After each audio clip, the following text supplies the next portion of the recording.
Welcome students. Last video में हमने देखा था कि स्पीड, एवरेज स्पीड और यूनिफॉर्म स्पीड में अंतर क्या होता है। आज का हमारा टॉपिक है acceleration.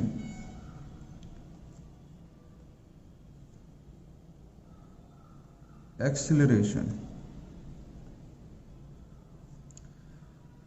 So what is acceleration? समझते हैं एक्सीलरेशन क्या है। the rate of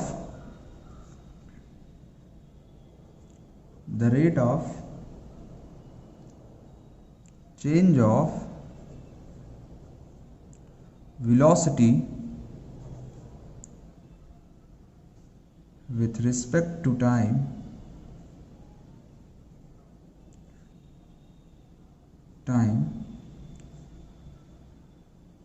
is called acceleration. Formula क्या होगा एक्सीलरेशन का? Acceleration is equal to change in velocity upon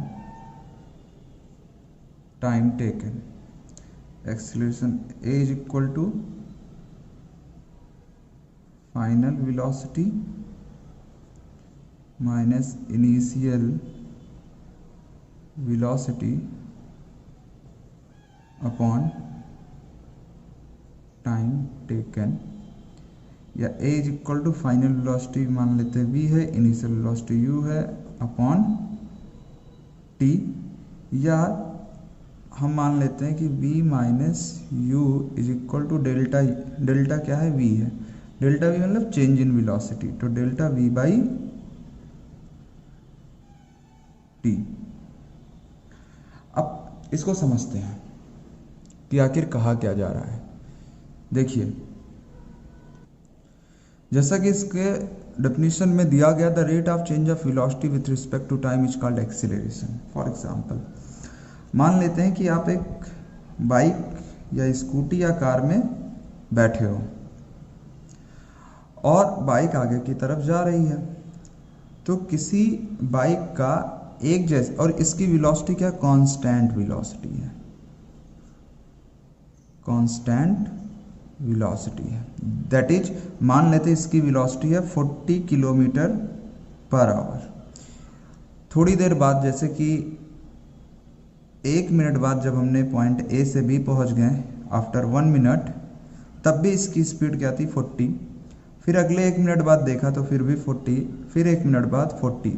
आप जैसे जैसे टाइम बदल रहे हो, आप देख रहे हो कि गाड़ी की स्पीड हमेशा कितने पे बनी हुई है? 40 किलोमीटर पर आवर में। इसका मतलब यह है कि गाड़ी अपनी स्पीड बदल नहीं रही है। और जब गाड़ी की स्पीड बदलती नहीं है तो उसे क्या कहते हैं? Constant velocity.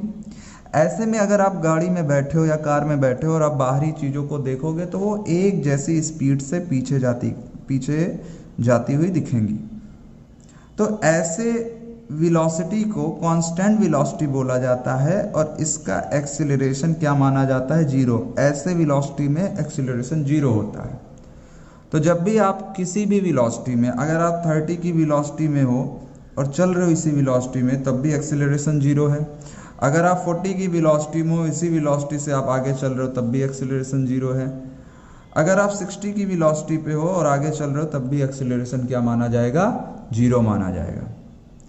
इसका मतलब क्या है कि किसी एक जैसी वेलोसिटी पे अगर हम बने रहते हैं तो हमारा एक्सीलरेशन हर बार जीरो होता है। एक्सीलरेशन डेफिनेशन से समझिए, एक्सीलरेशन किसे कहते हैं? वेलोसिटी का बदलना, वेलोसिटी में परिवर्तन। अगर आपकी वेलोसिटी मान लेते हैं 30 किलोमीटर है और 5 मिनट हमने देखा आपकी वेलोसिटी कितनी हो गई? 60 किलोमीटर हो गई।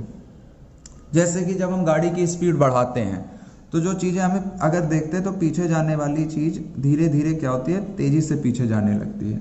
तो जब आप वेलोसिटी में बदलाव देखो, परिवर्तन देखो, चेंज देखो, तो उसे क्या कहते हैं? एक्सीलरेशन।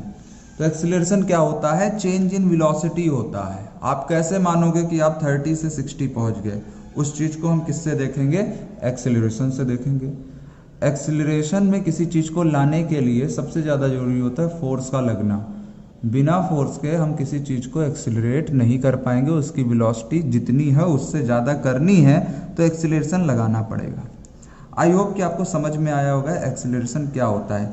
और याद रखना कि जब आपकी वेलोसिटी बदलेगी तो कुछ टाइम भी लगेगा, इसीलिए एक्सिलरेशन करने में टाइम लगता है और उसको हम फार्मूले में यूज़ भी करते हैं। तो मान लेते हैं कोई बॉडी चल रही थी जिसकी वेलोसिटी शुरुआत में u थी, u30, 20 जो भी आप ले लो। कुछ समय बाद इसकी वेलोसिटी v हो जाती है, बढ़ जाती है, और इसमें यहाँ से यहाँ तक मान लो इसे t टाइम लगता है। तो फाइनल वेलोसिटी शुरुआत में तो u पे थी, फाइनली कहाँ हो गई v पे। तो फाइनल वेलोसिटी हमने यही v रखा, मान लो ये था 60, और इनिशियल वेलोसिटी 30 रखा, मान लेते हैं ये 30 है, 30, और टाइम कितना लगा, मान लेते हैं 30 सेकंड लग गया यहाँ पे।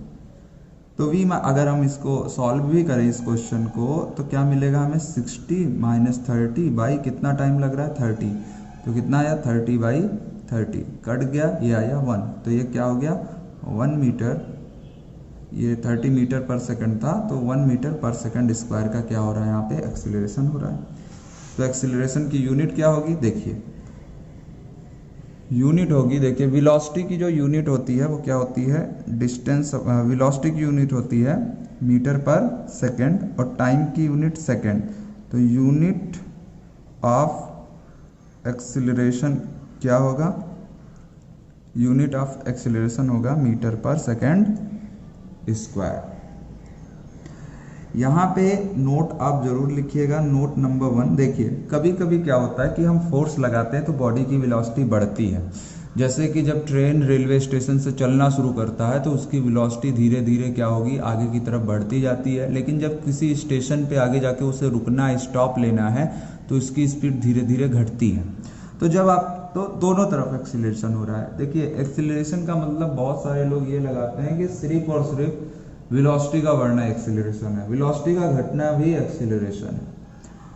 तो वेलोसिटी जब बढ़ रही हो तो उस एक्सिलरेशन को हम बोलते हैं पॉजिटिव एक्सिलरेशन, और वेलोसिटी जब घट रही है तो हम उसे बोलते हैं नेगेटिव एक्सिलरेशन। और नेगेटिव एक्सिलरेशन का एक दूसरा नाम होता है retardation.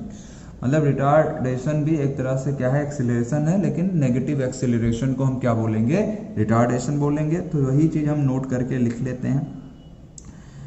In positive acceleration, the velocity of the body increases continuously। Note number 2 हमारा होगा, in negative acceleration velocity is decreases। velocity क्या होती है, decreases बोलती है। it is also called, इसको और हम क्या बोलेंगे, आपको ऑलरेडी बताया कि जब हम वेलोसिटी घटते हैं तो इसे बोलते हैं रिटार्डेशन।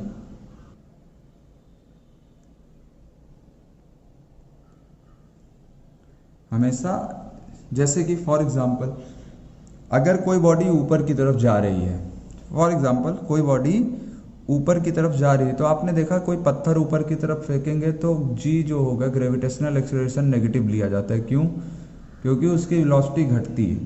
और जब कोई चीज़ ऊपर से नीचे फेंकी जाती है तो उसकी वेलोसिटी बढ़ती है, उसको क्या बोलते हैं, पॉजिटिव एक्सेलरेशन। तो जब ऊपर से नीचे आएगा कोई बॉडी तो जो जी लिया जाएगा, ग्रेविटेशनल एक्सेलरेशन लिया जाएगा, वो पॉजिटिव लिया जाएगा। और वहीं पे कोई बॉडी अगर नीचे से ऊपर जा रही है तो जो जी लिया जाता है उसे क्या लिया जाता है, नेगेटिव ग्रेविटेशनल एक्सेलरेशन। तो ये रहा बात एक्सेलरेशन का।